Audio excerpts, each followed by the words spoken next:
Welcome to Direct Edition. My name is Eric Canete.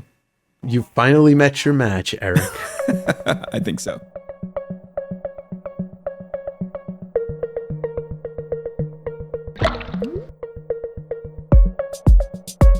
Welcome back to Direct Edition, a podcast about nothing and everything. I am your host, Dave.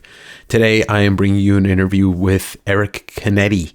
Eric Canete is not just a great comic artist and comic creator, but he's worked in the video game industry, the animation industry, tons of incredible things under his belt, starting out in comics with Glenn Danzig's Verotic. And he is also the co-host of the Inkpulp podcast. That's right, Inkpulp. Sean Crystal, Eric Canete, Matteo Scalera, Jim Mafood, and Jazzy Jamie Wood. And I wanted to get Eric on before his 2-issue arc of Absolute Batman comes out, where he's going to be doing Absolute Poison Ivy, and also before OAX in February. So we have a great conversation that ranges a lot of Batman talk and a lot of talk about the podcast. Me and Eric both kind of knew that we were going to have a good conversation to start off. And so I am really thankful for his time. I'm really thankful for you. Before we get started, do the thing where you subscribe or you like it, or you drop a comment after you're done watching, anything to help this podcast get out to more people. Thank you to Sean Crystal for connecting us. This completes the interviews with everybody on Inkpulp on this podcast. And without any further ado, here is my interview with Eric Canete.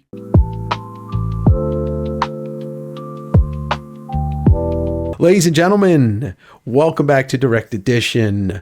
I finally have completed a collection, and that is the Inkpulp collection.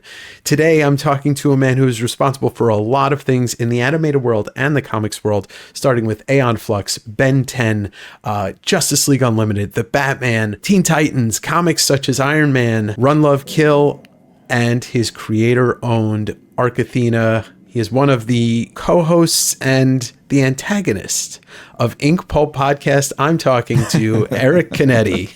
Yeah, thank you so much, man. That's a big buildup. I don't know if I can live up to. I want to correct you. I don't know if I'm the antagonist of that crew. I think I'm like the protagonist, and those two are consistently trying to pull the train off the tracks. I'm just trying to keep it going for an hour, especially when we have guests. Anyway, thank you for having me. It's true. Congratulations on fulfilling the collection. I'm glad to be here. It's my honor to be here.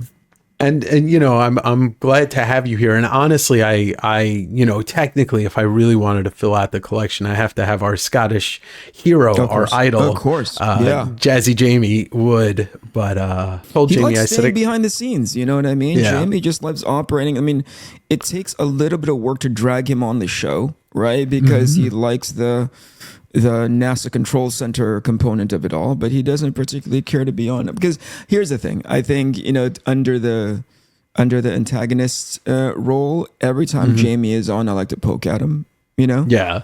And so I don't know, like he times it perfectly well that I'm not on at the same time that he's not on.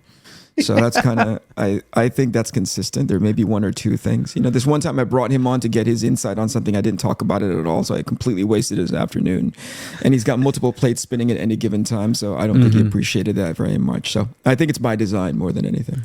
Well, I told him I kind of wanted to have him on a soundbite saying your name, because I love the way he says your name in a Scottish accent. He says, Eric Canete,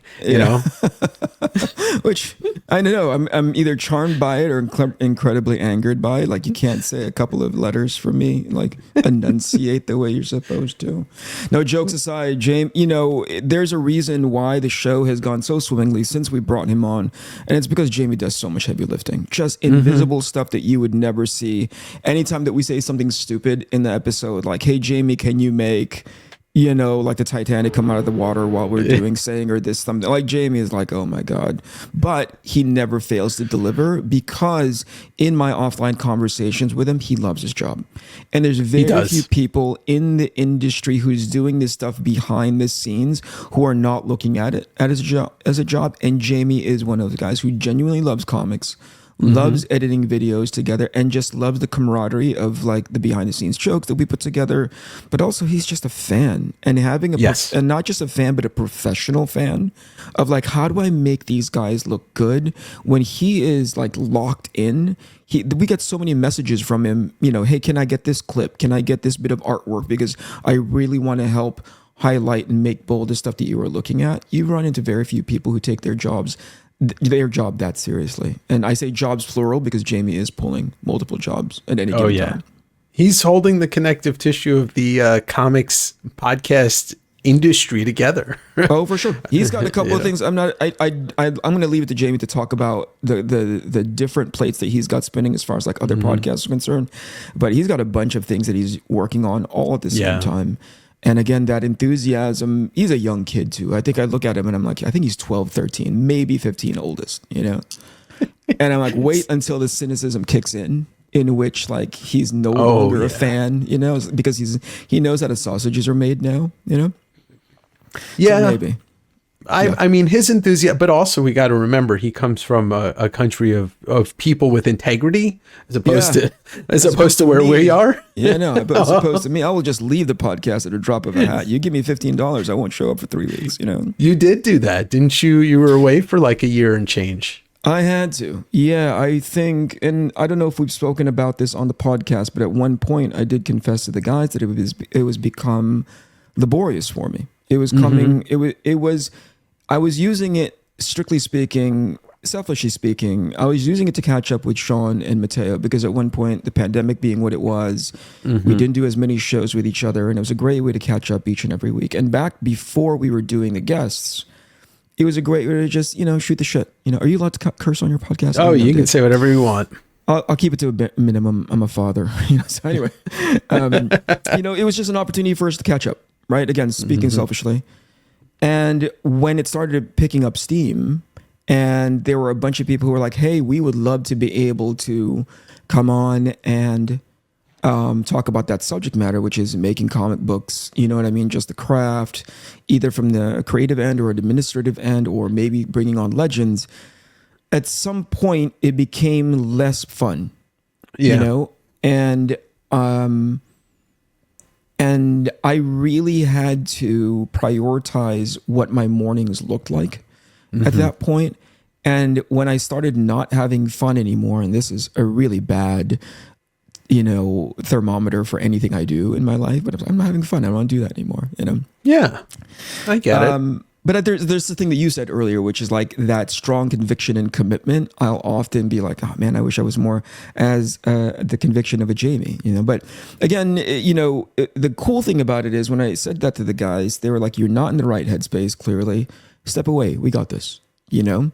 Yeah. And that took about maybe a year, little more, a little less, thereabouts. And I started feeling it again. You know, I started feeling like, first of all, I got mentally balanced to be like, I think I can deal with this, and do it at a consistency. But also I started appreciating the experience of not just these idiots, you know, because I love them to death, but it's, oh my gosh, man. It's like trying to keep a bunch of rabid chihuahuas off of each other, you know? But then when I changed my mental sort of like outlook on when we bring these guests on, I know as a kid, you know, and I reframed it this way. I know as a kid, a bunch of my guests are my heroes. A bunch of my guests are like exemplaries of the field. And wouldn't I have wanted to just pick their brain about anything and everything? And as soon as I shifted it like that, suddenly those synapses started to fire again. And when we started bringing on, and the thing is, it's like, and you know this, right? You bring on 2 or 3 notable people, and that is like the set of tumbler picking that suddenly everybody wants to come on. Because they're like, oh, you had them. Well, I want, like that gave us some level of legitimacy. Although every week that we have one of those guys on, I ask them, have you seen this episode? And if you have, why are you here? You know, or have you seen the show? And it just started feeling worthwhile, you know, because I was looking at it from a kid, from an artist wanting to come an up outside in the perspective, you know. And I was like, oh man, it would be so awesome to insert like the best one and this does not diminish all the other guests before them and after them. But when we had Walt Simonson on, I could have just talked watch forever. That. I could have sat there all day and just asked him. What's great about Walt is he has no pause button, and in the best way possible, right? Because of his history, because of his lineage and pedigree, he could just talk about everything and anything for hours. And we had to interrupt them, after the hour mark, and embarrassingly let Mateo do that stupid screaming bye-bye, to which today I will never let him live down. But it's things like that made me remember, oh, this is awesome. This is an awesome industry to be an artist, to be a creative, to be an illustrator, regardless of where you are in your journey, whether you're at the beginning and trying to understand, oh, there was an entirely different industry in comics way back in the day, as opposed to what it is now. And that outlook and the perspective. Walt said something, and I still bring it up in a couple of interviews since after that. He said, I was a working stiff. And I hadn't heard that since my dad, So to hear somebody... Yeah, and to hear somebody sort of like think of themselves as that while still drawing for a living, you know what I mean? Like, that's wonderful to me, and just like talk about being a working stiff, And the crazy thing about him, he just finished up that piece like maybe early last year, this gigantic 7 foot by 5 foot Ragnarok piece. I'm like, it's amazing how much he's still doing. Yeah. Yeah. And my attitude is a bit more cynical. I was like, you don't have to do that anymore, Walt. You've already established yourself. You don't have to do anything to prove that you're Walt Simonson. You're one of these already, But it just goes to show he still has the capacity, when he presses on the gas, that locomotive still goes pretty dang fast. And he wouldn't be doing it, I don't think, if he didn't enjoy it. I mean, you said, he's Walt Simonson. He could sit tomorrow. Him and Weezy could sit tomorrow and determine, okay, we're going to let go of 5 original art issues wise, and they could live off that for the rest of their life. Oh, for sure. Five books. For sure. Yeah. So, and he admitted that he doesn't sell his originals. Yeah. So if you want to talk about a market that's probably very, very hungry for anything original from him, that's retirement money right there. It's retirement for his kids and his grandkids. So 100%. If he still has, he still has the Alien story, because they did an artist edition of it. That alone, Yeah. I what I love about Inkpulp is what you just kind of said, but even adding on to it, it's you guys, you each have a role, and I know a lot of when you're doing that antagonist thing, a lot of it is just you knowing your friends, and Sean's giggling. He's Mr. Giggles, and Mateo plays off you so well, and then throw Jim into the mix when he was on, and throw Jamie when he pops in, and it's a community into itself. But I think as an outsider, even if I didn't have a personal relationship with Jim and Sean and all that, I'm enjoying it from 2 points. I'm enjoying it because I'm a huge comics fan, but I'm also enjoying it because I get to watch somebody else do a podcast, and I know exactly what it feels like, and exactly the level of commitment, and how much joy it brings me to have conversations. So I know you wouldn't be doing it if you didn't have fun. Yeah. Again, that was the reason for stepping back. And when I stepped back in, just reframing everything to be like, I haven't talked to these guys for a year. What is everybody up to? And then just because we were bringing a bunch of different guests in, not only did it rekindle my appreciation for art, but actually making comic books. So I think like working on Arc Athena for a year, maybe a year and 3 months, that really sort of like sapped my battery for making comics, Yeah. And in the time that I was away, I had to sort of, one of the curses of getting to where I am in my career is at some point doing animation, doing feature film, doing comics, you kind of go like, in those early years, I would always ask myself, like, what's next? But you lose that muscle, to sort of establish what next is for you, because things have a tendency to present themselves as being the next thing, as opposed to being the thing that you set in front of yourself as the goal to have, right?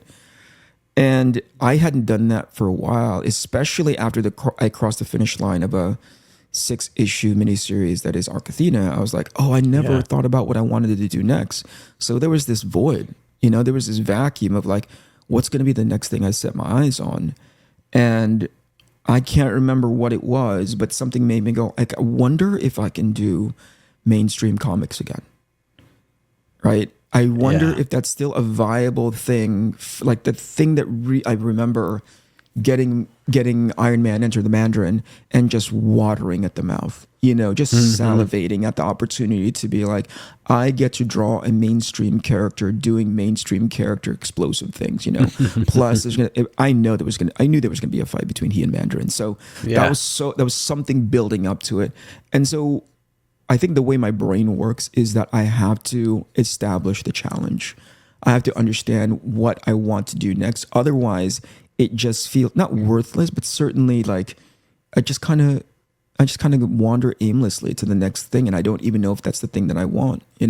Yeah, because you're right. You're in a void at that point. You're in and speaking of, I mean, for anybody that's watching and listening to this, you've been doing a lot of variant covers recently for the best image books, period. All of the Kirkman stuff, Battle Beast and Skinbreaker. But you are about to kick off a 2-issue stint on the highest profile book right now, Absolute Batman, February 11th. And like, man, I as somebody who is a voracious, reader of comics, but I'm a Batman fan since I was a kid, and I love Batman. I love reading good Batman stories. Yeah. Absolute Batman has really just knocked my fucking face off continuously for a year and a half. Yeah. Right on, man. So you've got this Poison Ivy story, and I'm stoked for it, man. I'm stoked. Yeah.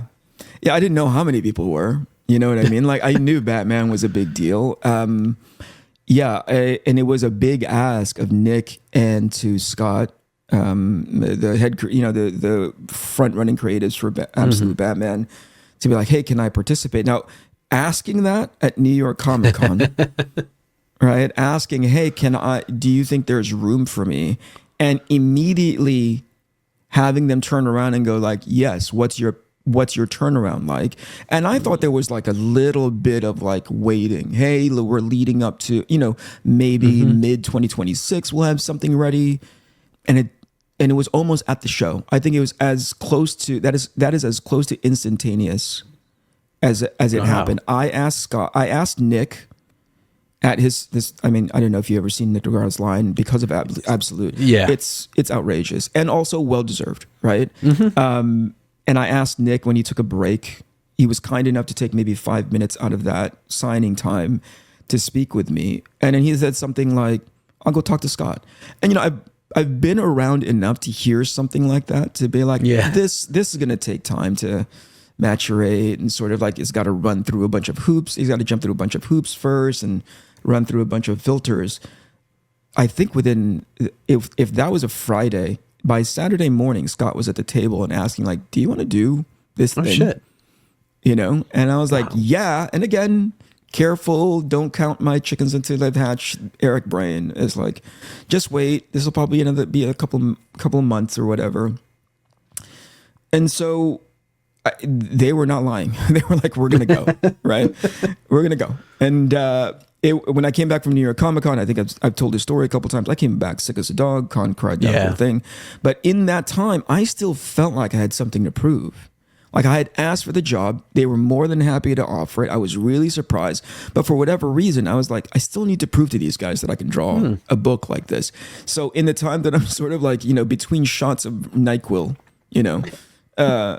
I generated, I think, like 4 pages of just like, this is how I would draw the book. And I hope it's not been confirmed by either Scott nor editorial nor Nick to be like, that was a thing that kind of pushed it over. I think they were already convinced, Sure. But I just needed more than anything, I needed to prove it to myself that I could draw that thing, And again, Scott has never taken his foot off the gas. Wow. I finished, in my opinion, Absolute 17 early-ish, and because I had something to prove to myself, if not to this phantom person that says you can't do mainstream comics. I wanted to finish it within deadline, if not ahead of deadline. And that was apparent, I believe, to be pretty encouraging to Scott, because he could see the pages and go, I think I know how to turn the screw here narratively. Can we rework this a little bit, so that we have more oomph at this part and this part, And I said, yeah, absolutely. If the whole goal is to service this story and to service this sort of runaway locomotive that is the absolute Batman series, I'm happy to do it. And there was never a point in which Scott made a call to like tighten the screws, so to speak, that I disagreed with it. It was more like, what is the... Scott is doing this from a +1 mentality. What is the +1 that I can add to his +1? To the point where I had to, in our back and forth, because it's incredibly collaborative, in our back and forth, I would have to reel myself back because that +1 that I added kind of tips the scales way too far. But it builds that, because of that, because of his nature, his collaborative nature, I wanted to contribute so much, right? That it may have been too much. And I realized the more I scaled back, the more I realized, Scott's got it. I'm just going to plus up everything that I can from a visual end, And so running everything by Nick, that was the other thing, was like, I know the legacy. It's like, 13 plus issues, 14 plus issues at that point, plus a couple of, one-offs. And so I had this sort of moment of like self-awareness of like, wait a second, there's actually a fan base for this thing. There's a reason why it's successful. So I had to ask, I showed everything to Nick, and his generous nature, Nick Dragotta's generous nature, was like, dude, don't worry, you got it. I would show him this design or this page layout or these set of panels, this particular, set of sequences. And he's like, dude, that's freaking awesome. And he wasn't being short. He was more like, bro, I got my own deadlines. You can't run everything by me. This is great that you're giving me previews. But again, it was just his nature of being encouraging and going like, really, this is him and Scott being like, really inhabit the book, really put yourself out there and make sure that it represents you.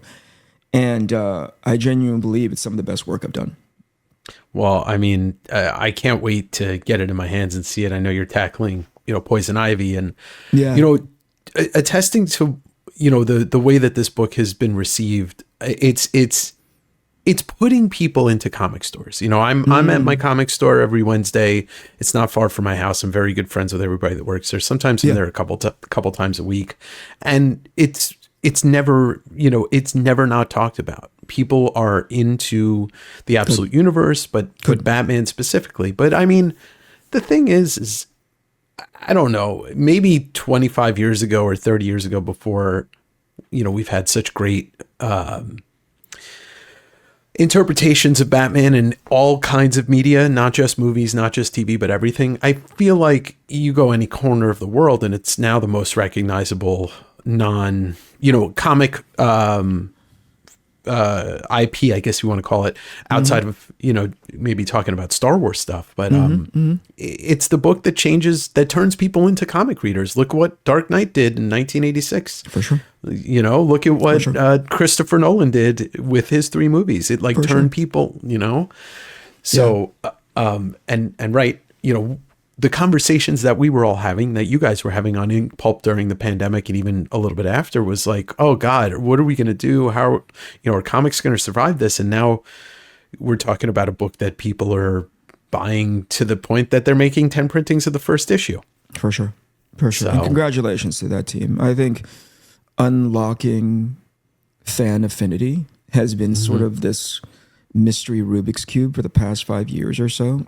People are throwing all sorts of ideas and gimmicks up against this wall and seeing what works. And there's some stuff that may have had success. But I think in my conversations with Scott, he's like, we just want to, and I hope he doesn't mind me quoting him. I'm probably going to do it poorly. So let him come on the show and just like tell me that I said it wrong. I'd love to have him on. But I remember him saying, we really have to write these like comic books. Yeah. We really have to write these stories like comic books, understand the structure of what makes a great comic book and write it like that, as opposed to, and again, this is not to diminish everything that may fit in this bucket, but like, as opposed to like these long arching 8-issue deconstruction, expanded look into, the history of somebody. And again, there's there's an audience for that. There's a reader Sure. base for that. But I think that same reader base had also been very thirsty for something like Absolute, you know, or potentially the people who were excluded from that deconstructive approach to telling comics were missing this. And I think Scott unlocked a bit of that, where it's like, you cannot wait after these 20 some odd pages. You cannot wait to see what happens next. And that's a very difficult formula to unlock. Not many people can do it well. No, and it's funny because we can loop this back to what we were talking about before we started recording. The place that they're drawing a lot from, especially in Nick's art, is his manga influence and manga storytelling. And, you know, I'm, you obviously know this, and, you know, anybody that knows me, I just came back from Japan, but I'm kind of tired of listening to the old guard be like, oh, it's manga, it's never going to work here. Fuck you, because all it does is work here. You know? And we heard that for 15, 20 years when you know, and I mean, let's give it up to the way that they tell stories there, because they're doing it better. And they're doing it the way that keeps people engaged. I think, and that's, you know, I mean, I love, like you said, the deconstructed storytelling. Like, I love reading brilliant written stories, but there's only one Watchman. There's so many people that have tried to do it, and it doesn't work. For sure. Yeah. And I think there's a time and place for everything. You know, right now there is an era of people wanting that influence of how do you keep me locked in and month out. And it's not by accident. You know, Absolute could have gone 4 issues, and if they didn't have it, it wouldn't have gone that fan affinity, that fervor, the stuff that keeps them coming back, that the stuff that puts the first issue at its 10th printing. That wouldn't have happened, you know. But clearly they're on to something. Scott is onto something. Nick is onto something. Everybody that's been brought onto the book are helping to contribute to what that something is. And once you unlock that, it's well worth, from the outside looking in, to understand what that is, because it's not a one-off. You know, it's like, it's not an impossible playbook to run. You can run it again, you know, on something else and have it be just as successful. You just have to commit to the bit, you know. And I think that's what's great about Scott is, like, there's parts of me that I'm reading the script, and if I were to do an Arc Athena, I'd slow it down just a tiny bit, but the script doesn't leave room for it, you know. So I'm like, I've got to do the fans will get this if I don't draw it, because I drew enough, you know, guideposts from one panel to the other panel, from one panel to the fourth panel. They'll fill in everything else, you know. I won't have Sean breathing down my neck going like, that's such bad storytelling, bro. You know, like I had to let go of that old guard, you know, and I do believe this contributes to it, which is there's a way of storytelling, and Nick does it brilliantly for Absolute, where he just goes, this is just gonna be a fun but clear ride, and there's a reason why you're on board for all of it, you know? Well, and having respect for the reader to do what you're saying is fill in the gaps and use your imagination, because we've seen, you know, even if you're 25, you've seen enough movies to know how cameras work and how, you know, you're shown everything in a movie, and then you read a comic and you're like, well, I'm not going to be shown everything. Right. You know? Right. And it's my only thing, you know, and I've told this to as many people who listen, is like, I opt for clarity 90% of the time. Like the action stuff or whatever it may be, that's great. But if the audience can't follow along, and if I don't give them enough visual cues to let them fill in that blank, and they completely check out, where they are like out of the immersive experience of like reading a book. If I don't do enough of that, I think that's the job poorly done by me. But I think that's what Nick does so well, where it's like, I don't get lost, even though my natural storytelling tendency is to put like 3 more panels there. Right. But like, I saw his stuff, and I was like, what does this remind me of? And it took me weeks to understand what it felt like the most. Not to say that it is actually where Nick is coming from, but when I saw a couple of the way Nick was drawing Bruce's face, and he's supposed to be much younger in Absolute, right? And then for whatever reason, I was just like going through my library in my living room. I'm like, what does this feel like? Well, no, it's not really Silent Mobius. It's not really Battle Angel. It's not really. And then when I opened up Akira, I was like, yeah, that's it. That's what that looks like the most to me. This is not confirmed by Nick or anything, but I was like, oh, I think I know how to do this now. And having gone back to my Akira books, at least the first 2 volumes, I started realizing, oh, he's not hand holding a lot. He's hand holding just enough for you to understand what's going on. And he doesn't even do stupid shit like I do, where I'm like, I Dutch the angle, or like I break a guy breaks the panel. You know what I mean? But it's so perfectly done. And from there, that was one of the keys that opened the locks mentally for me to be like, yeah, I think I know how to do this book. Yes, and it's funny you mentioned that, because on the other channel, on West Coast Davengers, I just did a video where I looked at the work in progress edition, which is basically the artist edition of the first issue of Absolute Batman, and I pointed out within 3 pages Akira. I was like, yeah, you can tell this is somebody that was extremely influenced by one of the greatest works in the medium. Sure. And I think between what Nick has done on that book and what Daniel Warren Johnson has spent the last 10 years doing, we're looking at finally people who are punching through to the mainstream with the manga influence without having to force people to, feel weird about reading a book that's this big and 250 pages, which, I don't know. I don't know if I'll ever be able to really fully embrace American comics as much as I'm embracing manga now. For sure. I think little steps. I think one of the brilliant strategies, and I don't know if it's by accident or if it's purposeful, but if it's purposeful, I wouldn't be surprised. I think it was just the message, the delivery, how it was delivered. You know what I mean? And it took guys like, Daniel, and it took guys like Nick to sort of like, you take Batman, and that is like a gel cap of a delivery of like, a pill. Yeah, that's the easiest medicine. It's so easy for you to be able to just like intake that.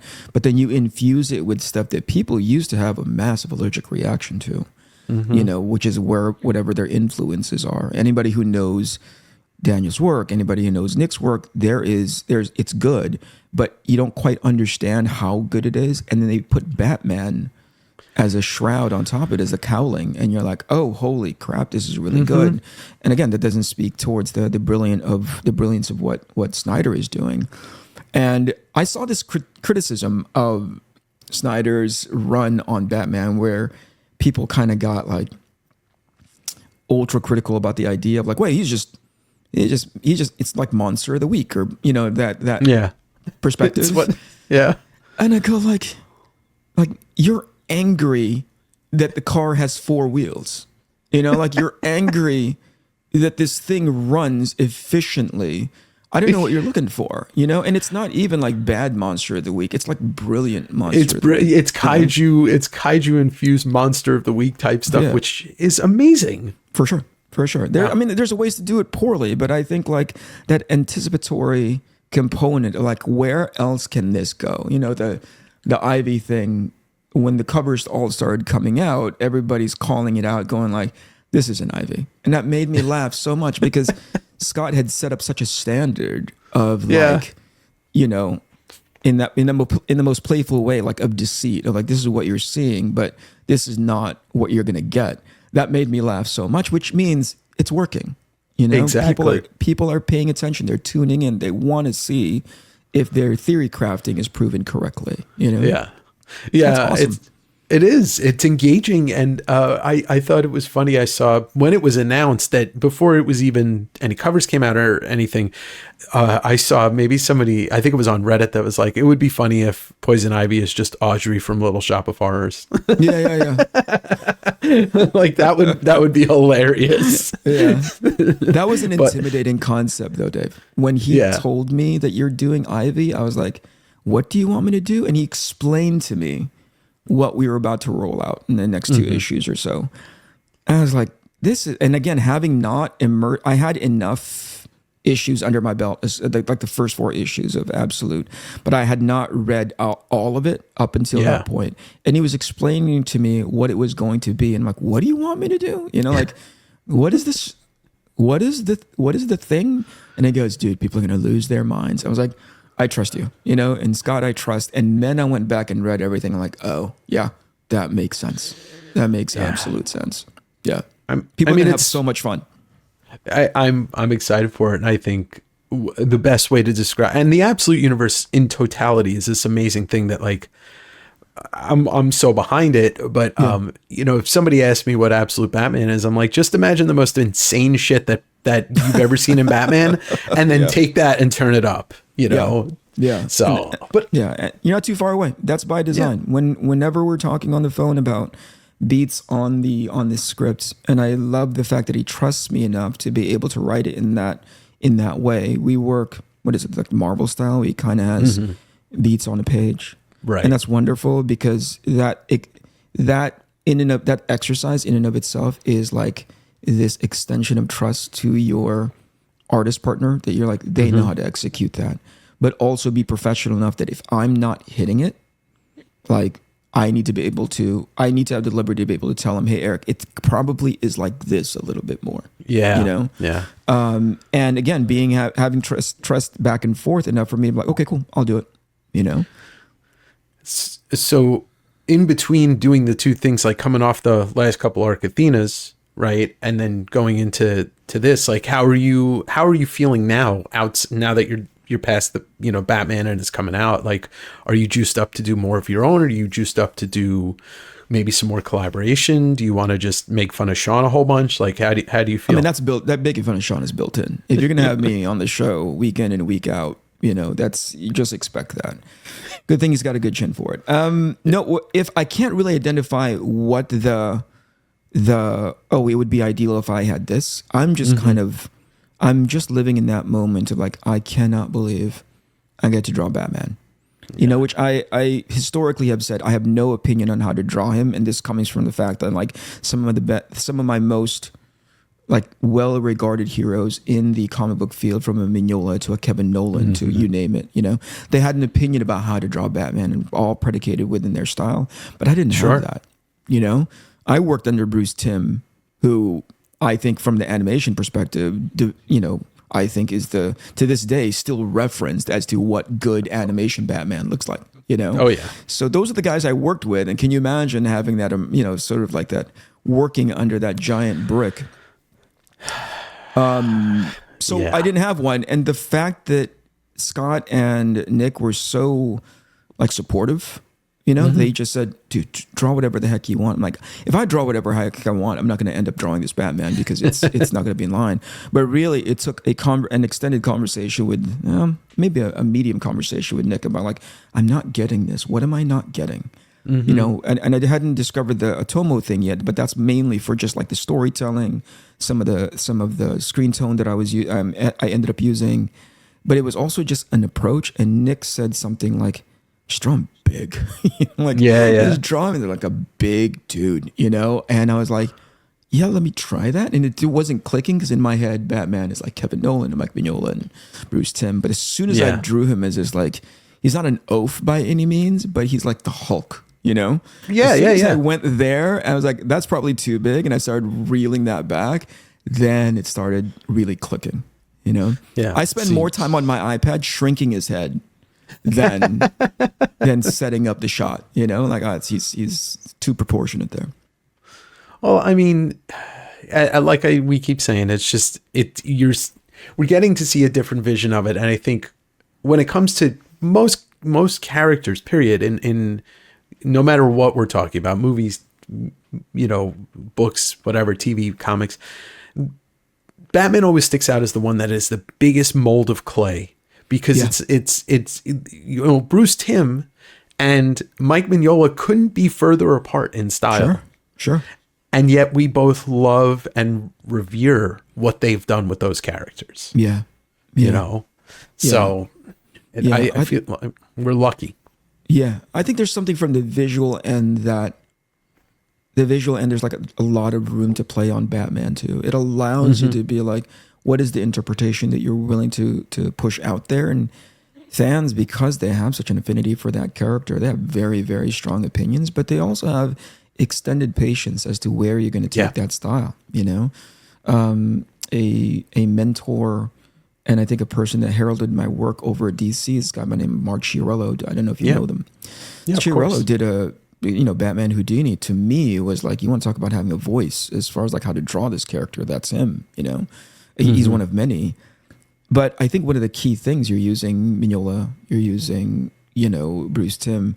I think and it dovetails perfectly to what's happening in Absolute, is like the story still has to be there. Yeah. I can draw a cool Batman.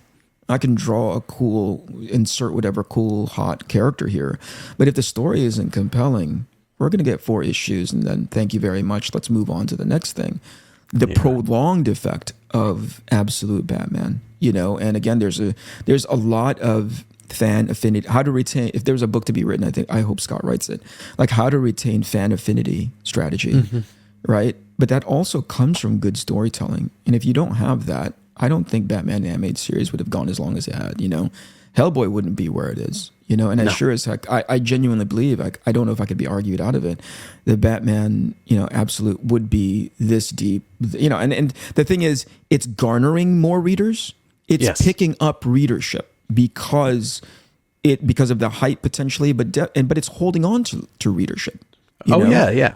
That's the part that's like, you don't see that every day. And I suspect, regardless of, you have a DNA of art, what could work on it. But if you didn't have a good story, retention, I don't think is going to be there. After all, when you think about the perennial best sellers of the books that we all talk about in Batman's history, Dark Knight, amazing, right? Yeah. Long Halloween, fantastic story. Sure. Even The Court of Owls, which Scott wrote, like it's still one of the best selling because people want to go back and read where he started with Batman. I mean, for me, I've had him on the podcast a couple times. Kelly Jones and Doug Mensch doing the Batman Dracula 3-part graphic novel, like that to me is one of the most unique Batman stories ever written. Yeah. And you talk about somebody that has put a style on Batman that has never been really touched is Kelly Jones. Oh, sure. You know? Yeah. So like you said, story is paramount too. Agree. 100%. I mean, I could draw the coolest, most awesomest Batman.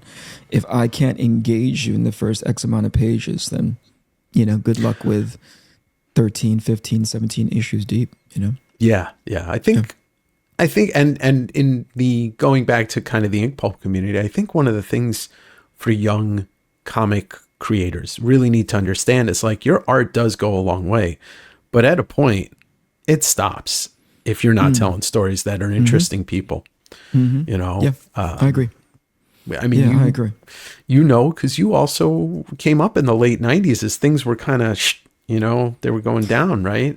Yeah. And I think people at some point, and I would hope that we would find a new version of that sort of like, audience affinity, that level of excitement. But also deliver on the stuff that we had and learn from the things that we could not deliver back in the day, which is you need to keep them reading because of the story, not just because of cool pictures. I think that is critical. That's important. And in some books that I have been able to read, by the way, I'm like 3 years behind on anything that's good. I'm playing catch up with everything, but that's okay. It's a good problem to have. It just means I'm busy and I'm drawing, I'm working too much. But I realized, there's a reason why these things are so well celebrated. I mean, not to be on the Scott Snyder shine wagon too much, but people were talking up Court of Owls to me, and I was like, I don't know if I haven't read that. They're like, bro, you need to go back and read that thing. I'm like, oh, I get it. But in my head, I'm so pessimistic. I go, why aren't all comic books written like this? It's like, aren't they all this good? Like, why couldn't they be all this good? That's always perplexing to me. And I realize, because they don't quite understand how to make comics that well. They don't understand that a comic isn't a movie, isn't an animated TV show. It's a comic. And if you if you really inhabit the formula to really go like, it's 22 pages long, 30 pages long, let's say at most, it's installments, potentially 12 a year, 10, 12 a year. if you understand that formula, you're better off how to write comics, as opposed to like, I don't want to read about one thing for 6 months, It gets tiring.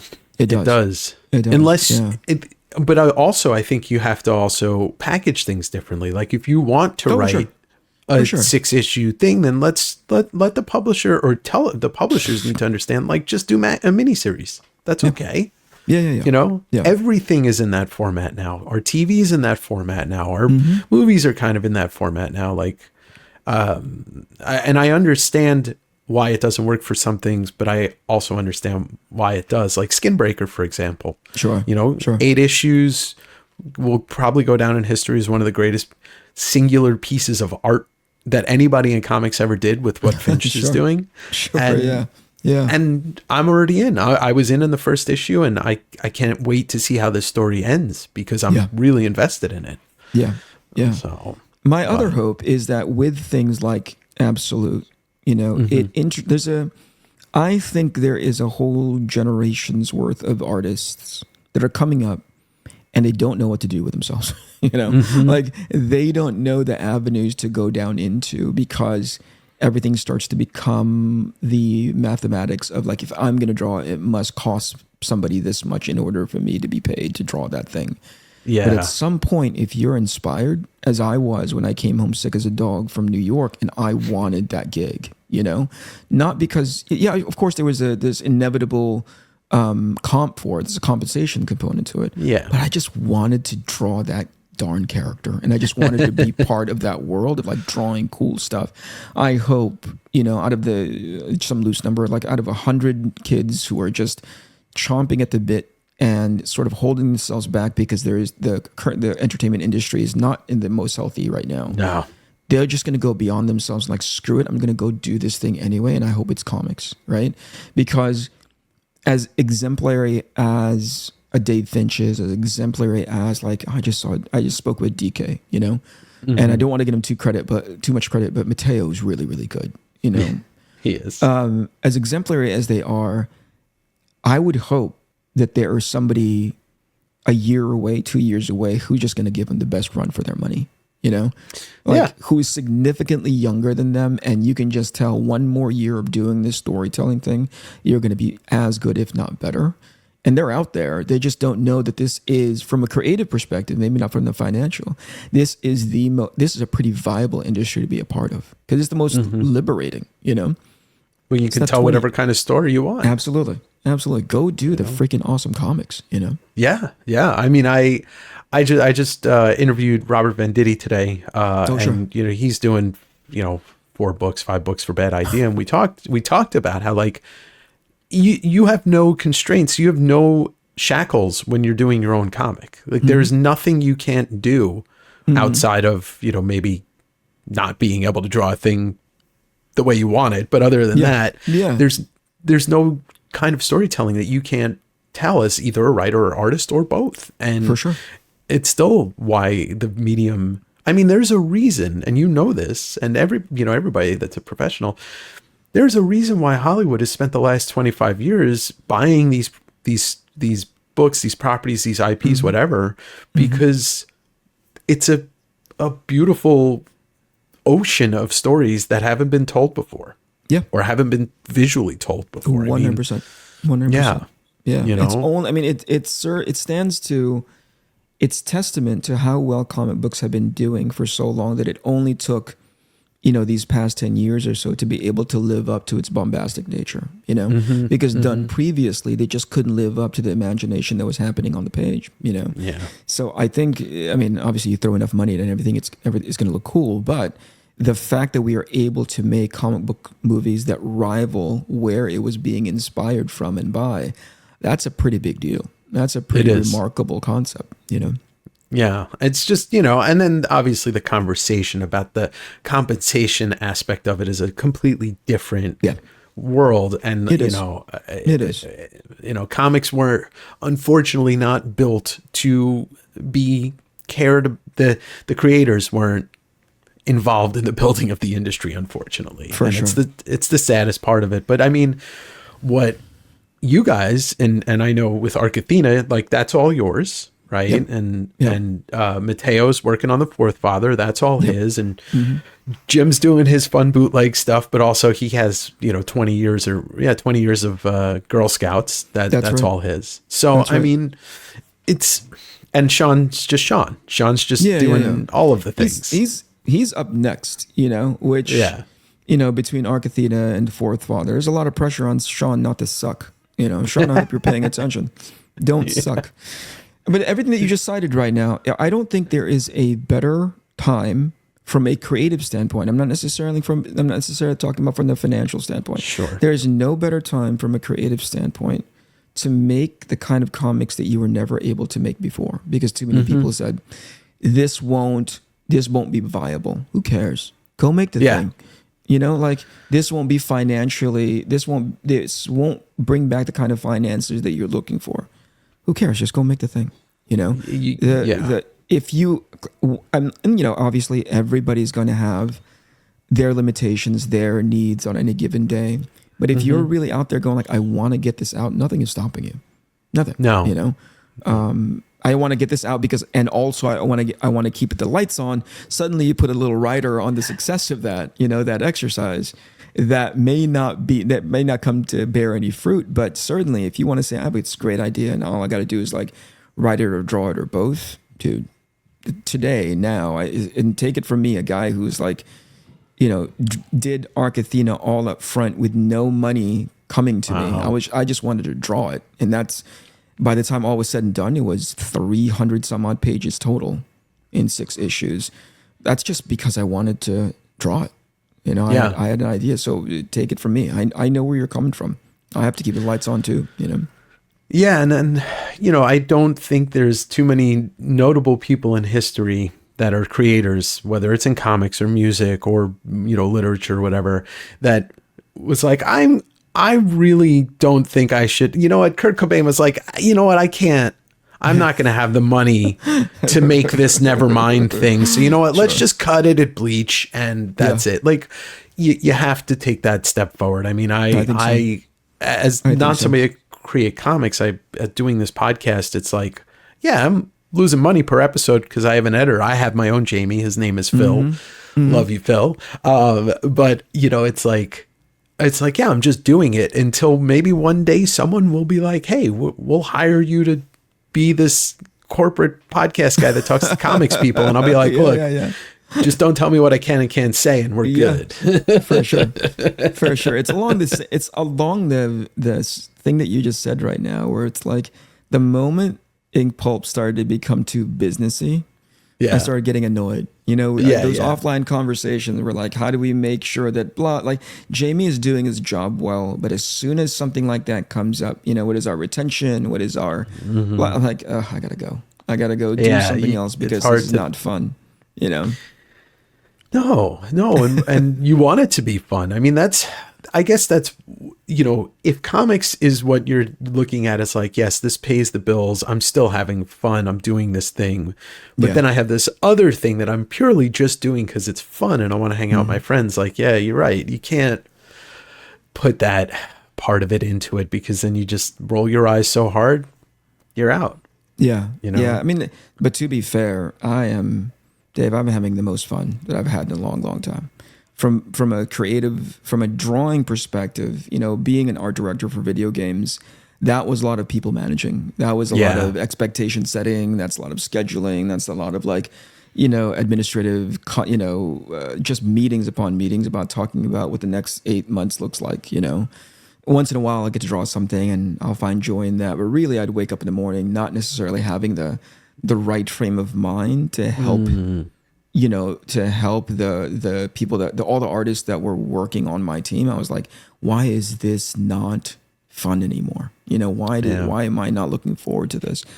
And then there are times Scott just messaged earlier and he's like, hey, we haven't been able to get caught up. And I'm like, Scott, you're busy with 15 plates that you're spinning, Seriously. That's not getting caught up. But I told him, hey man, I've been working on 18 and I'm about halfway done with roughing everything. And I just sent him stuff as sort of like, hey, keep your, look through this, anything in there that you want me to tighten up. and he'll make notes, and at no point in that time between like sometime earlier this month that we talked to now, am I feeling like, oh, I'm directionless because I didn't get a chance to talk to Scott for however many weeks. It's more like I think I know what to do for this scene. I'll labor over how it's supposed to feel when you see it for the first time. I'm sorry, I can't talk in too much detail. But sure, that's fine. There are times when I'm designing something for the environment and I'm like, I don't think that feels good. That does not give you the feeling of like, I'm trying to akin it to a scene that we both, that we've seen in a movie where, you know what I mean? They cross a threshold and you're like, oh my God, that is freaking cool. And I'm looking at it from the reader and the fan perspective, like when you see this, I want you to lose your shit. Right. And I think when Scott sees some of those pages where I think like they're going to lose their shit, Scott goes, oh yeah, but what if we do this too? It's always +1, +10. And it makes me want, like, there are times when I have to edit myself to be like, we could be on these pages for forever if we don't say enough is enough and I got to move on to page whatever. You know what I mean? And it's rarely times when we've run into things like that. It's more character moments that I think, man, if there's a laser on Scott's head, that's what he's pointing it at, which is like, how do we make this character moment so much stronger? Because we're gonna need to pay this off eventually. And he knows how to. And I was like, wow, let's keep doing that. Let's rework those pages, He is real. I mean, I remember when I started reading his New 52 run as it came out and started looking at some of his other stuff, I thought to myself, and I think I told some friends that it was like, he writes in a very, and I don't mean when I say this that he writes for movies, but he writes in a way as if, like you said, it's a movie and that scene is the scene that everybody's going to talk about. When you said that immediately, I was started to think of, it's hard to pick one scene, but there are a lot of scenes in Chris Nolan's Interstellar where you're like, holy shit, like that's a black hole, or that's, or when the giant wave on the water planet and it's a holy shit moment. Yeah, because he talked, like in Christopher Nolan's case, he was talking so much conceptual stuff, If we go down to the planet, it's going to accelerate us, blah, blah, blah, but you're only going to be stuck in blah, blah, blah. And your brain is just like exhausted of like trying to understand like this equals that, but this is greater than that. But when you see a big freaking wave coming at you, that's all like guttural. You know what I mean? Like, there's a big effing wave and it's going to kill you, So I think that's the great balance about good writing, is just simplifying that initial knee-jerk reaction of a moment. And that's awesome. If there's a way that can be part of that, I'm happy to do it over and over again until I get it right.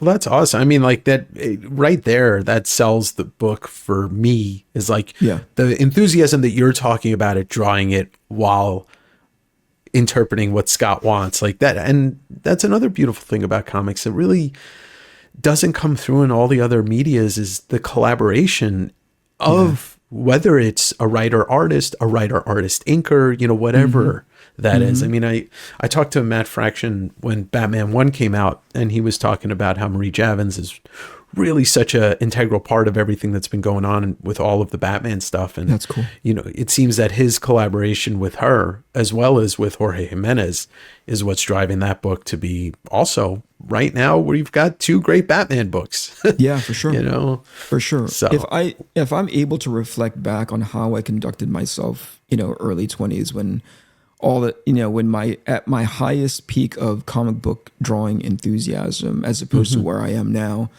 the difference is like there was a part of, and if I could if I could flux capacitor my way back then, there's like this level of entitlement, that I had back then, that I've tried to abandon as much as possible. I still have this part. I continue to foster this part of me now, that like conducting myself like a professional, right?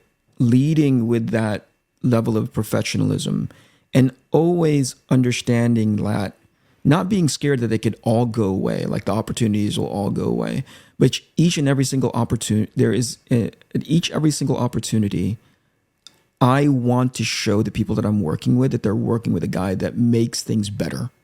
Yeah. Right. Like this guy takes on the work and he problem solves for that work, as opposed to like, oh, do we have to What ego do we need to sort of like manage now? Is, we tell him 3 weeks, is it going to be 5? That kind of a thing, Yeah.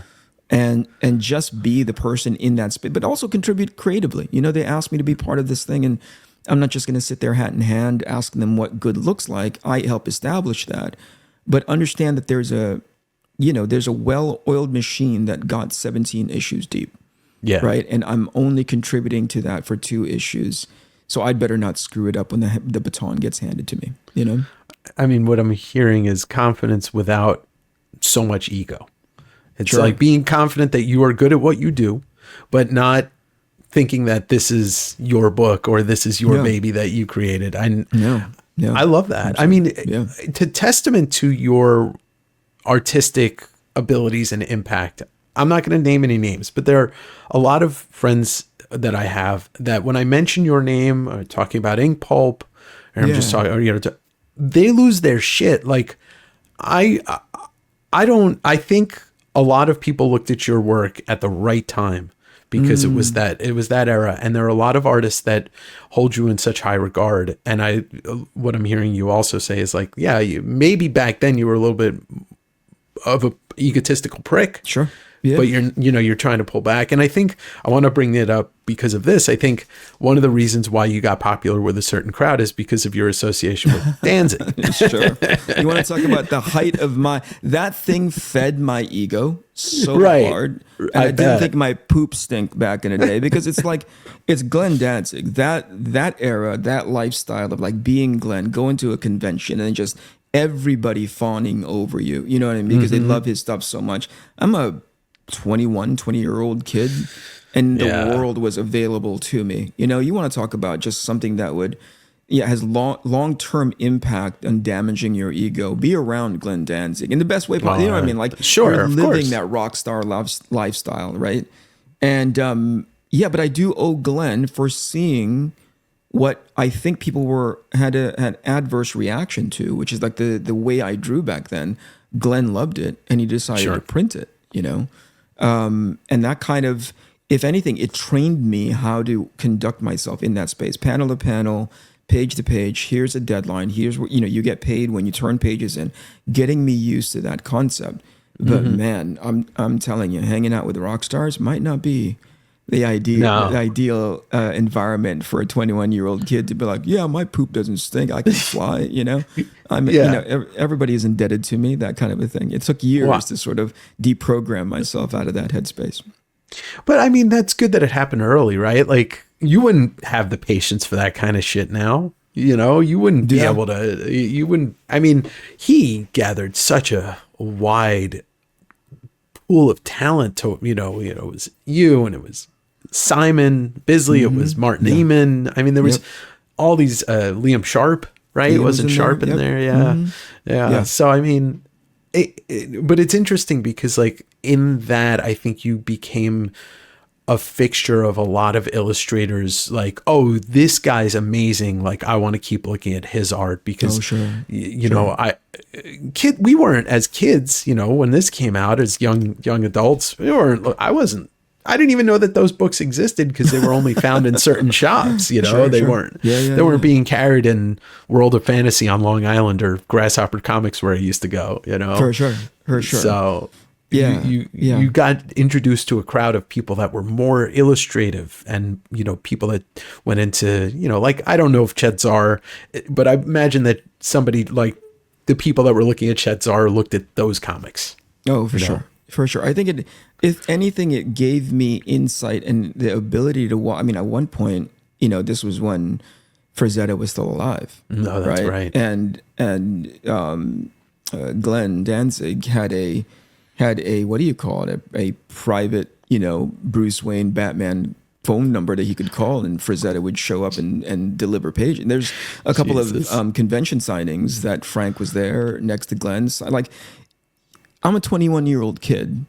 I know who Frank Frazetta is, but now, in my 50s, I'm able to reflect back and go, why didn't I hang out with that guy more? Why didn't I just be the bug in his ear over everything? How did you paint this? What is like, where did Death Dealer come from? And blah, you know what I mean? Like, it's all of those things where, so in as much as from the audience perspective, they don't get to, their access to something like Verodic Comics was limited, right? Because only there was a handful of stores in the country that were willing to carry it.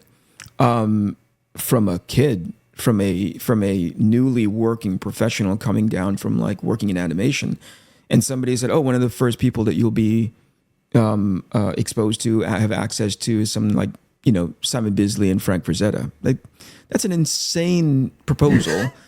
That if I was looking back now, I'm like, you need to never leave those guys aside. Never leave the convention table while Frank Frazetta is sitting there signing for stuff. So and then you went from that to working under Peter Chung at Aeon Flux, right? Like it went the other way.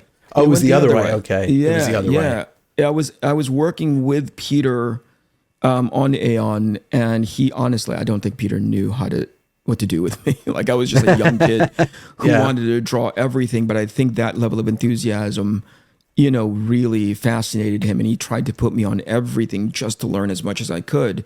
And at the end of that, I think it was, as the story goes, Glenn called Peter because he was a fan of Aeon and asked him if he could contribute to Verodic related stuff. Peter was still doing post-production on that season, and he said, "But there's a kid here who kind of draws like me," and sent me his way, and that was that.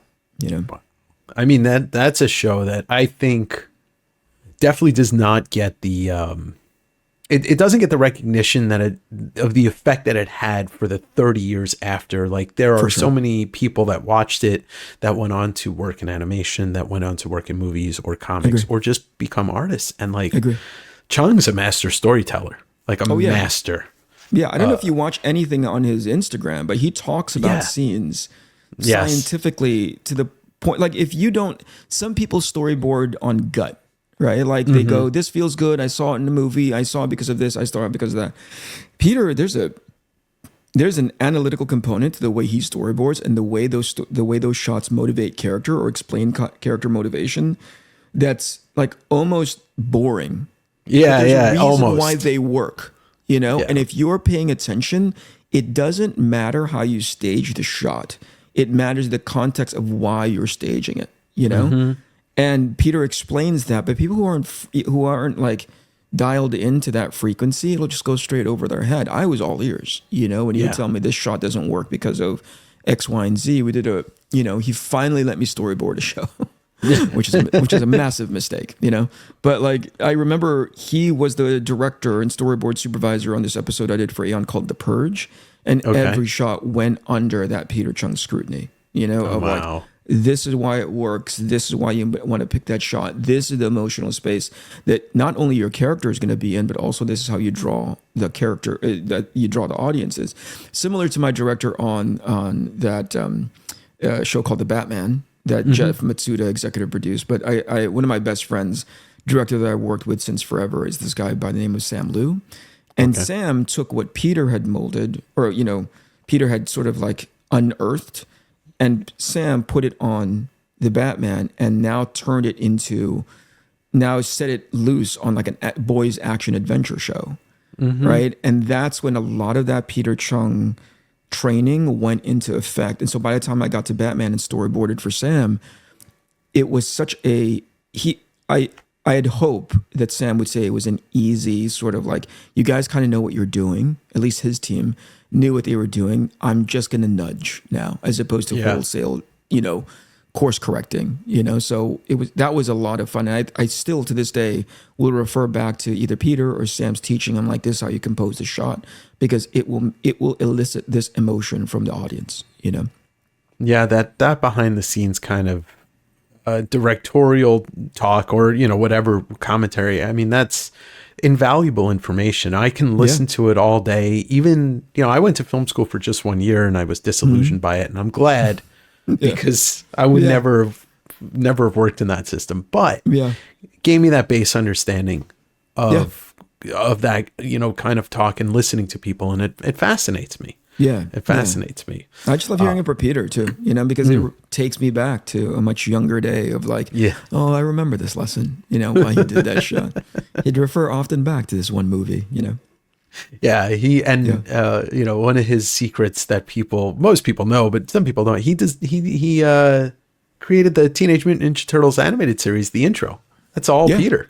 Yeah, which is among many other things. The Thundercats thing was his, I think. Yeah. You know, and surprisingly, you know, maybe people might not see it, but the original Rugrats opening was Pete. That's right. That's right.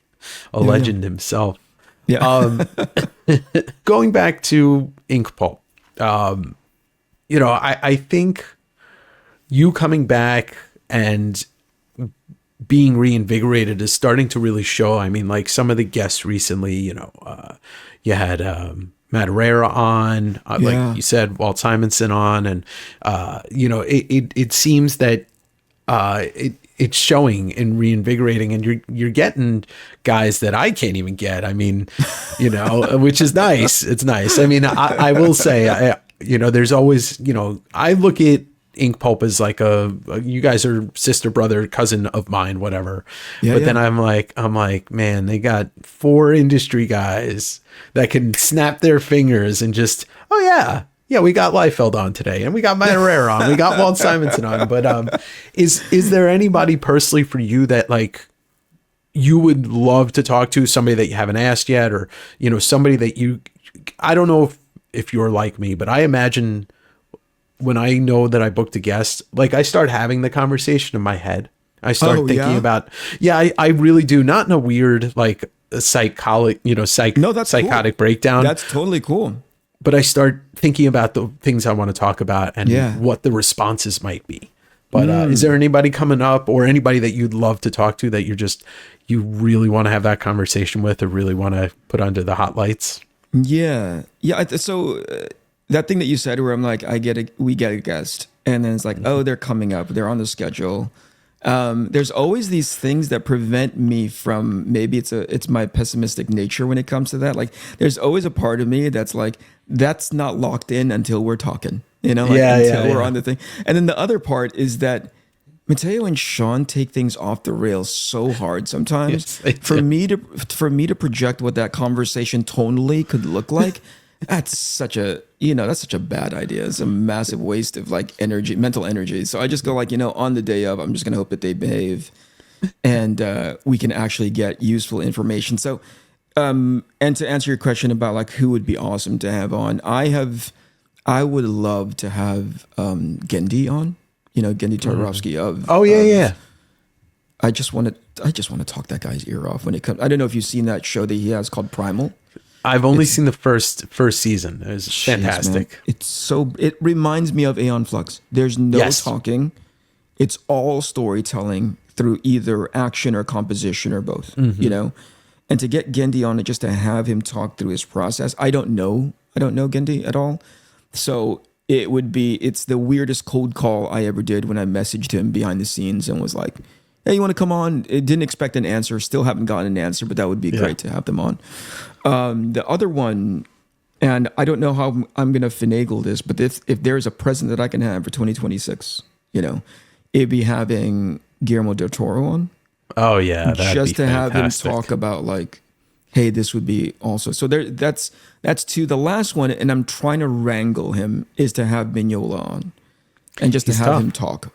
Yeah, getting Mignola on, and somehow like, you know, there's plenty of people behind the scenes, you know, who have a direct line to him that I can talk to, but really having him be on and invested in having an interview, which is the reason why we got Joe on, Madureira on, is because he had started to listen to a bunch of podcasts. Yeah, that was comic book related or potentially entertainment, you know, video game stuff related.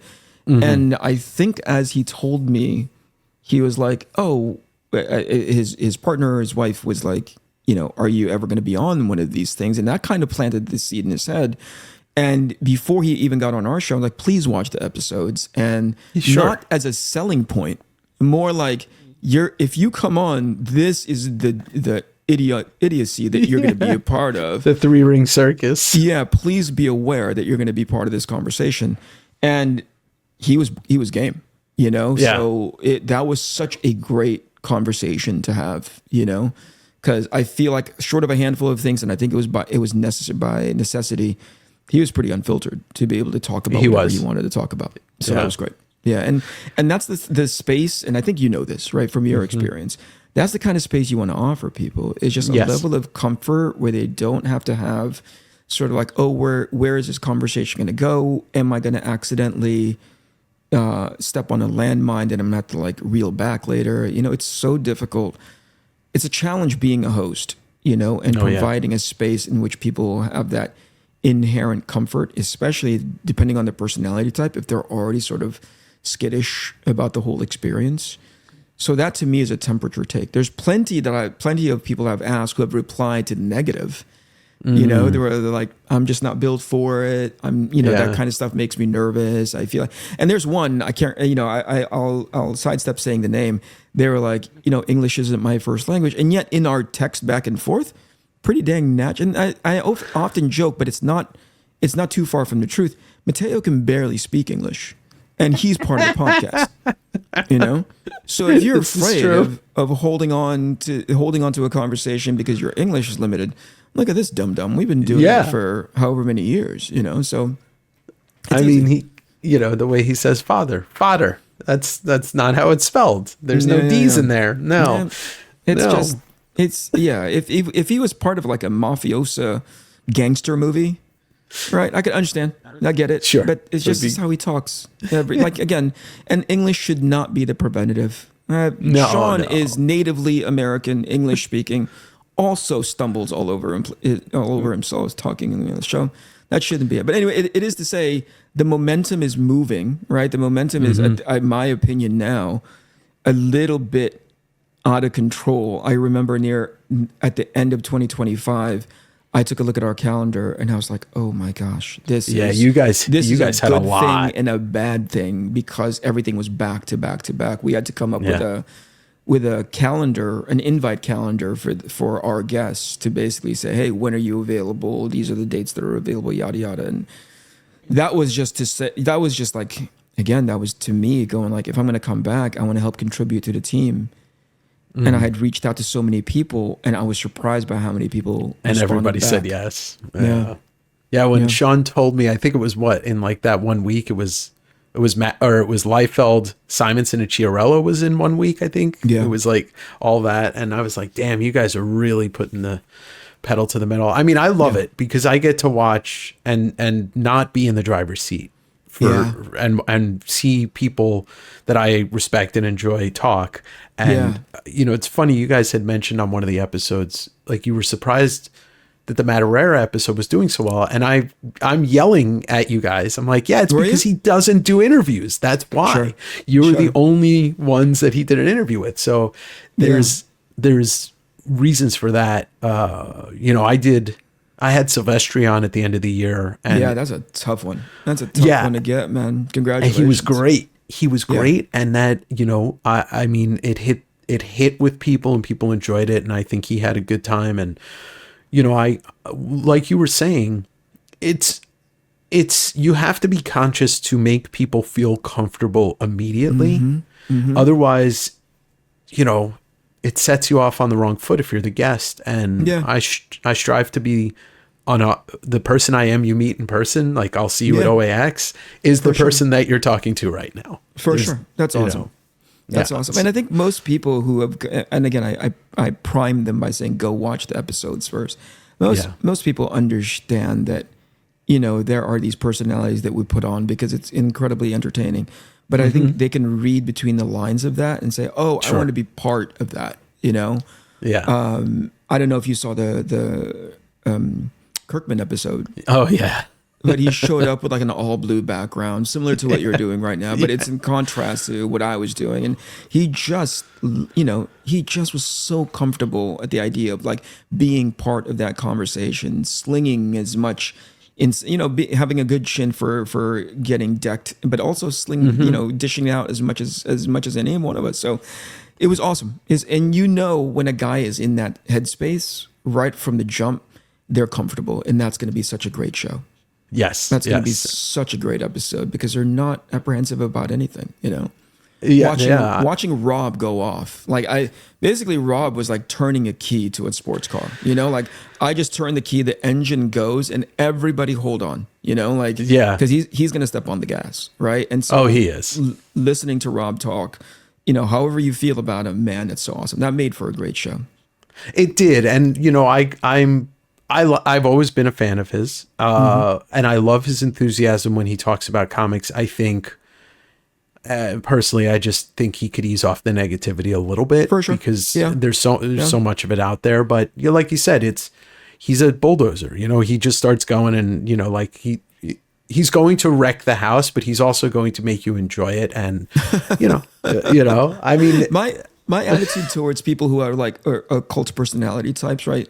Like, I can't remember. There's a handful of people who have asked to be on this show, and Sean often takes the temperature of everybody. Hey, this person reached out, that person reached out, and I often take a look at them as similar to the way you just described now, which is I look at them holistically, right? Like, if I can somewhat deduce that it's just going to be a negative show and we're not having fun doing it, and we're actively trying to sidestep certain landmines that we're going to have to roll back, or it will be impossible to release the episode without some level of controversy, ultimately like a toxic and negative show, there's no sense I'm having them on, because that's not what we're about, right? No. But if there is a net positive to the whole thing, or at the very least we feel like, okay, that's maybe not something that we jive with, but we give them enough of a platform to be able to like highlight what's the positive, the bigger positive takeaway, I'm on board for that, Sure.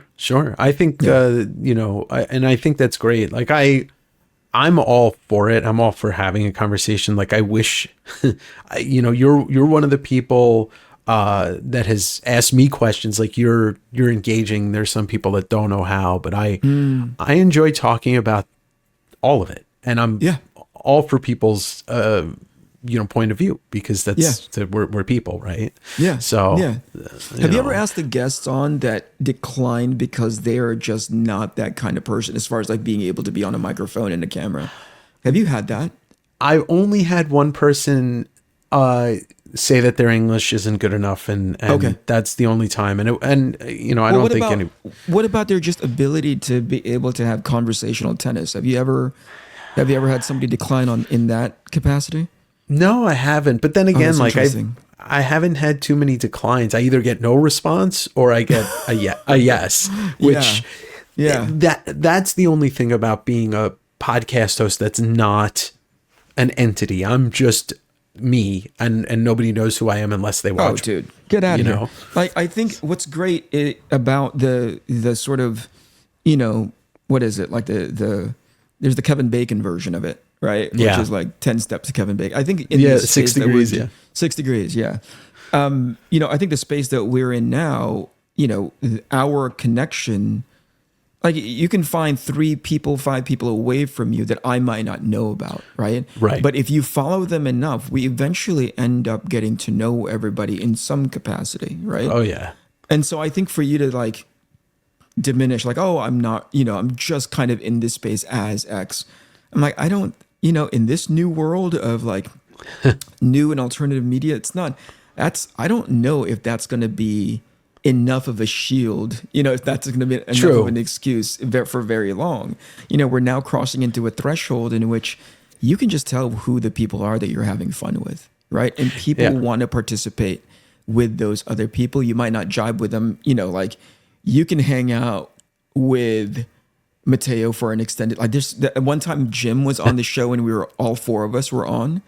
Yeah. And I could just tell like, oh, Jim might not like this, because Jim is of a specific energy, right? Mm-hmm. And I think you'll run into people where you're like, okay, I like this person, but I don't think I'd jibe with this person in as much as they have a connection. But I don't think that's going to last for very long, what you're saying, which is like everybody's going to get to know everybody eventually and pick who they want to be associated with, Yeah, and it's interesting because like I'm trying to crack into, I want this podcast to not just be comics. I want it to be music, and I want it to be movies, TV. Yeah. And I've gotten some musicians on that are, like punk, indie. But it's funny you mentioned Guillermo, because I reached out to Netflix before Frankenstein came out and tried to get him on. didn't get him on. I came very close to getting Ryan Coogler on this earlier this year before Sinners awesome. blew up. Yeah. But to me, you guys have branched out a bit because they had the dude from Drug Church on. I forget his name. There's been a couple people on Inkpulp that aren't just comics, like Marco, Sure. Djurjevic, he's in games now. Mm-hmm. And I think storytelling as the base, or artists as the base, is a great way for me to bring people on. And yeah, I want to tell, I don't know how to tell people that I don't know, like, hey, I just have a conversation. We could talk about whatever the fuck you want. Yeah. You want to talk about how much you hate broccoli, and you want to talk about, like to use Todd's example, I don't like cucumbers, bud, whatever you want to talk about. I think there's also a key component of it. Like, again, and this is the reason why I asked about somebody potentially turning you down, not because of their English, but maybe because they just don't know how to have a conversation when they know a camera is on, when they know a microphone is on them. They're just awkward is the wrong word, but I think you understand what I'm going for. They're just no good on camera. They're not built for it. Yeah. A good conversation tennis is like yes and, no, but you know what I mean? Yeah. Like that's good conversational tennis. I know that there's some people who would be amazing. They have amazing sort of storytelling skills, but when it comes to be able to sort of like springboard off of whatever it is that you're talking about currently, it's very difficult for them to go into that space. So we've gotten a handful of no, thank you, I'm not built for that. There's one person that ghosted me, and I won't say it until we're done recording, but I wonder if he is one of those people, and I wonder if you guys have asked him and gotten the same response, because he's somebody that we both want to talk to. Sure. But we set up a date and a time, never showed, never emailed. I was like, okay then, alrighty then. Yeah. So, before we get going, I did want to just kind of plug, you're going to be at OAX next month, which is, a week and a half after Batman 17 comes out. So, and you were there last year for a second. Like I saw you and I was standing next to you, and then I turned around and you were gone. Yeah. I was there because, the organizers of the show, it was Bill and Kazra, right? Yeah. I had just reached out to him and I said, hey, I just want to go. I just want to be able to experience it. Schachter, who runs Essential Sequential, my art dealer, had mentioned it, had very flattering things to say about the show. I never had, I think that was their second year? It was the second. Last year was second. Second. So I'd never gone. So I just wanted to see what it's all about, and I went there as a guest. So I wasn't set up to draw or anything, I just wanted to experience it on my own, and I felt like, oh man, this is so much fun. And so this year I will be tabling, and that's going to be interesting, as I think it's my first show of the year. So that's going to be interesting, especially with Absolute, having, being out. So that's going to be interesting to see what that's like. The week previous, I'm going to be in North Carolina doing a store signing for Absolute, which I've never done before. Cool. I've never done a store signing for a book before. So that's gonna, it's a year full of firsts, Yeah. Well, that'll be great because the whole Inkpulp crew is going to be there. The signing tour starts after that. That's right. I mean, no offense to the other guys, but they're not doing an Absolute Batman book. So I have a feeling you're going to be surprised at how many people are going to pull up just to get that book signed. That's going to be fun. That's going to be fun. It's obviously it's a giant pleasure for me. It's a giant honor for me. It doesn't. I think oftentimes there is this unbreachable line of people buying comics and saying like, I really like this. And in a way, it's people coming up to have you sign it.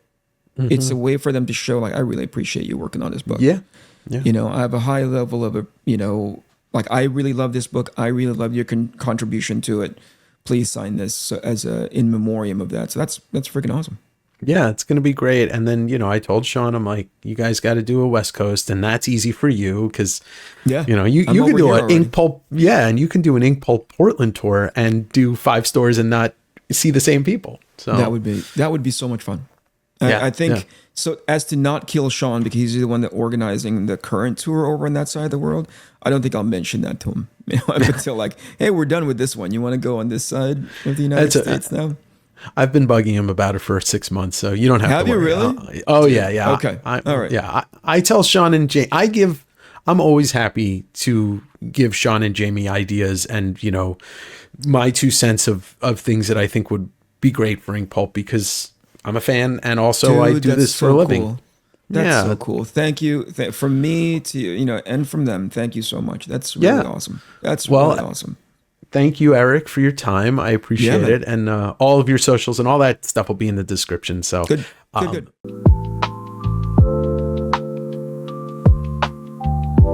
Thanks so much for watching. And thank you once again, Eric, for your time. Thank you, Sean, for connecting us. And I hope this was an enjoyable conversation for you to listen to because, as you can tell, me and Eric had a really good time talking, and we probably could have talked for 3 straight hours. You're going to see probably more of Eric if you watch the West Coast Davengers channel because I'll be at OAX and I'll be filming and all that stuff. And if you haven't subscribed over there, please do so. If you haven't subscribed to this podcast, for some reason, I don't understand why. If you're here for Eric, then you got to watch the Mateo interview, the Sean interview, the couple interviews with Jim of Food. So join in the fun and rate and review it or whatever you can do to help push it along. I also have a Patreon, $5 a month. It's going to get you bonus episodes of this channel, West Coast Davengers, as well as you're going to get an exclusive sale every 2 months of stuff that's not available to my regular customers on West Coast Davengers. And it's just a lot of fun over there in the community. So join in, and thank you for watching and listening wherever you are in the world. I appreciate you, and I'll see you next week on Direct Edition.